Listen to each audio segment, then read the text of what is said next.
candles. I've got my bubbles. And I've got my soothing, spiritual Judas Preist music.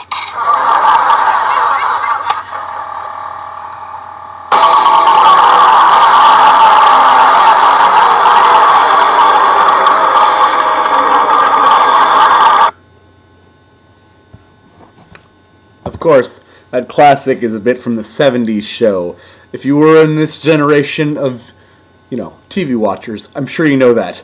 But I didn't think there was any better way to introduce this because, well, there isn't. Anyway, Judas Preist, they're back. They were never really gone. But we didn't know that. In fact, they said they were going to be done for good after their last world tour, the Epitaph Tour, and now they have a new album out. It's pretty exciting news considering we didn't know they were going to ever come back. And even more exciting, they're touring again. It's like, maybe they were never gone in the first place. Who knows? Anyways, I think that this is a big deal because they are the premier metal band. I mean, really, when it's aside from Black Sabbath and Iron Maiden, when you think British metal, what do you think? Judas Priest. So, it's just good to have them back. So, anyways, let's get into another album history. This is a band called Judas Preist, and I think most people know a little bit, but not as much as you would think. They're actually from Birmingham, England, of course, formed in 1969. They were known for twin lead guitars. You know that thing that Avenged Sevenfold does that all the bros love? Yeah, they didn't invent that. That's actually a twin guitar thing that was founded by Judas Priest. With a wide operatic vocal style, if you listen really close, Rob Halford does an operatic vocal range with some of the widest ranges I've ever seen. There was an article about the widest singer ranges, and I was always wondering why Rob Halford's wasn't the top, up there with like Bruce Dickinson's, but I guess Axl Rose has got a dream sometimes. Anyway, they've sold over 50 million records worldwide and are one of the most impressive metal bands of all time. K.K. Downing, Ian Hill, John Ellis knew each other since about early childhood up on the Yea Tree estate in West Bromwich. They attended Churchfield School of All Saints in West Bromwich. Downing and Hill became close friends in the early teens, and they shared a similar music interest as Black Sabbath, Zeppelin, and Deep Purple. They learned to play instruments, and they formed a band in 1970. West Midlands in England, after a local ensemble named Judas Priest. It's after actually a Bob Dylan song, The Ballad of Frankie Lee and Judas Priest. See, I didn't know that, personally, until I read this article earlier today. The original Judas Priest had been formed by Al Adkins, lead vocals, Bruce Steppenhell, bass, and John Pritchard's drums, with Joe Perry on guitar. John Perry, not Joe Perry from Aerosmith. Steppenhell came up with the name Judas Priest, and they rehearsed in the house at Staint Cross. Perry died in a car accident after the band's formation was replaced by Ernie Cathway. It's funny because really, even though Rob Halford is the voice and like the guy you remember when you think Judas Priest, it was actually quite a bit into their history before he actually came around. If you go down a while, at the time it's 73. At the time, Ian Hill was dating a woman by a nearby town of Washoe who suggested her brother Rob Halford be considered as singer. Halford joined the band and began working together in the 1974 era. That's just crazy that you never know that. Like, he wasn't even in the band until then. Who knew? Anyway, that's a little history on the fact that Rob doesn't come in like till 6 years into the history of this band when he's the face. So let's go through this album, because really, there's a lot to it. I have a nice little write-up here for you. So, anyways, I just think that it's a cool thing to really consider the fact that we should be happy that this album even exists, because they never had a reason or a need to give us another album. Honestly, I think it's mostly out of personal redemption in this point for them, because they really didn't do well last time. 2008, they have an album called Nostradamus. I don't know if you knew it. It's kind of a concept album in a way, but it's this really grandiose, huge, long, lengthy album that was just so boring and bland and had terrible reviews from critics and fans alike, and it was just bad. It doesn't have, anything to it that was Judas Priest-like, and they needed to make up for that themselves, I think. You could feel that on this, and they do here. I think that this isn't going to be a classic album, as in, like, Painkiller or British steel, but I mean, I don't think you really should have ever expected that, because that's just not fair.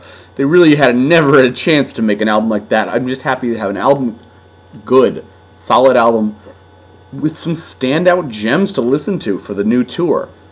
I mean, really, Dragonaut, the opener, is a quick tempo song about mythological beasts, and before you start, to groan about the direction heading towards Nostradamus' mythical, crazy song ideas, it's a lot more precise and simple than the songs on that album. It's also shorter and straight to the point. It's no 10-minute sweeping songs.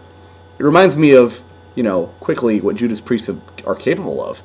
It's not the best song, but it does the job of giving you a good place to start. And Rob, right away, he keeps his vocals sort of lowered in the gravelly or low range for now. He doesn't go quite up to the thing for high screeching notes yet. But you can stretch your imagination, because this is going to happen in the album, just trust me. I think that this song sort of could seal in the area of Painkiller. Maybe that's just me. I could hear it.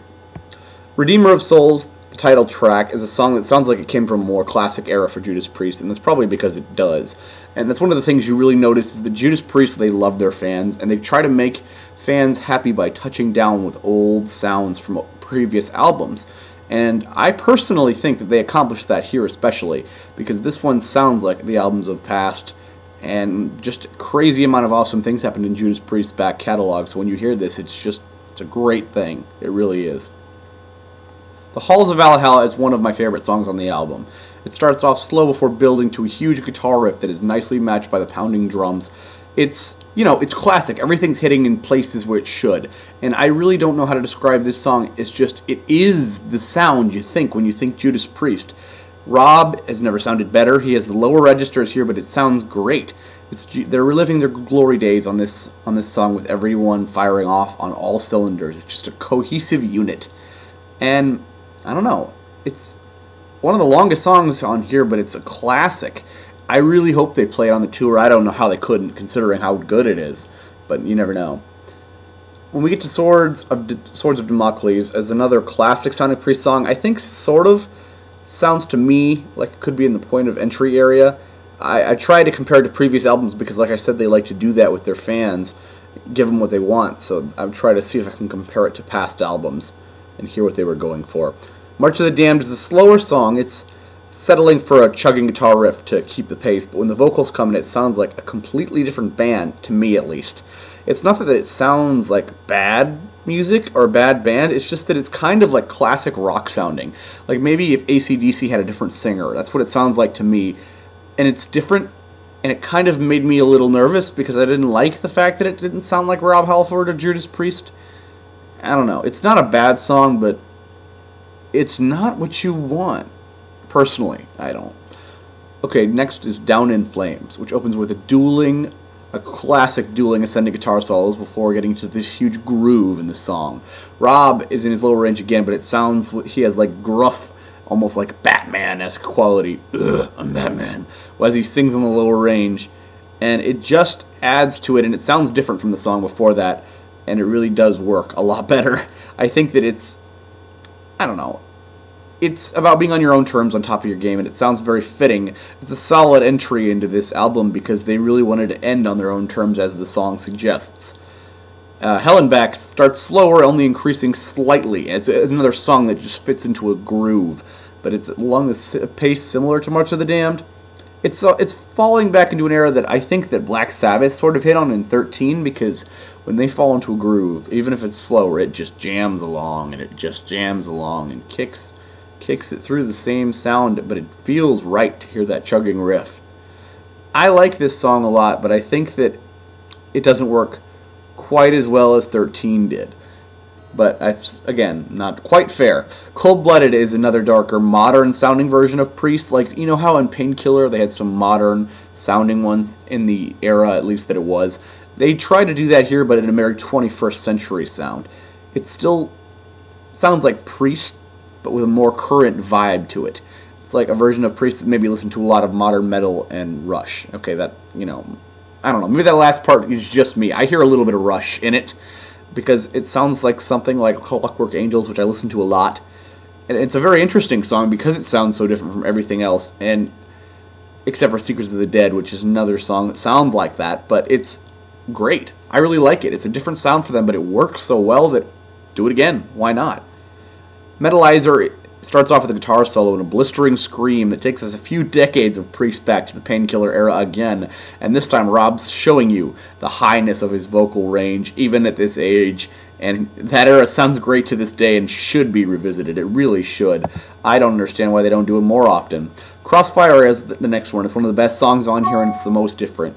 It doesn't sound anything like you've heard from Priest in the past, and that's why I love it. I love the new direction. It's a hard rock blues song with Rob Halford singing vocals. How could you not love that? It fits so well. It's actually kind of scary how well it fits, because it shows off his power in the vocals at the same time of having this great new forming sound to them. I wouldn't mind more of this, actually.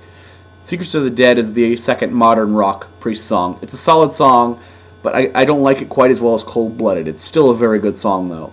And then we get to the penultimate song of the album. It's my favorite song. It's going to be a major hit. It's probably going to be the single, because it should be. It's the best song on the album. It could easily stand up to past hits. It's that good. For most of the album, aside from a scream or two, Rob sticks to his lower range, but here he rockets up to that range we know so well, as in Leather Rebel, as in Painkiller, and he gets up to there on this one, and it's definitely awesome when we finally get to this moment, because you wanted it the whole album, and he goes for it, and he does it. This track is seriously powerful, and it reminds me of like Hellion or the Electric Eye sound. Can't wait to hear it live. You know he's going to play it. And then we get to the closing ballad, which of course, it's a very well-written song, and we've heard this sort of ballad before from them, but they've done it so well again, like they always do, and it fits so well that no one's complaining. It's a nod to past albums.